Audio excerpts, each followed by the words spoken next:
সাদিয়া আফরিনের শুরুটা হয়েছিল তরুস homemade food service দিয়ে।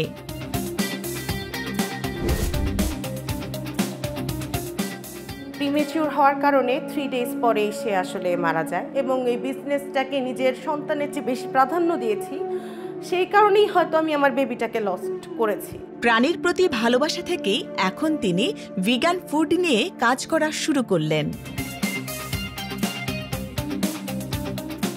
খুব অল্প সময়ের মধ্যেই সাদিয়া আফরিনের ভিগান হোমমেড ফুড সার্ভিস দেশ বিদেশের ক্রেতাদের কাছে জনপ্রিয় হয়ে ওঠে।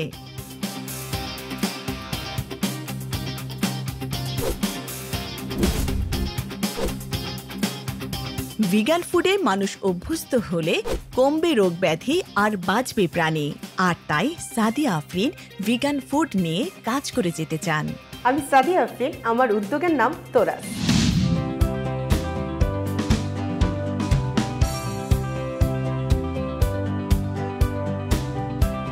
নারী উদ্যোক্তাদের গল্প নিয়ে দাঁড়ায় নিজের পায়ে।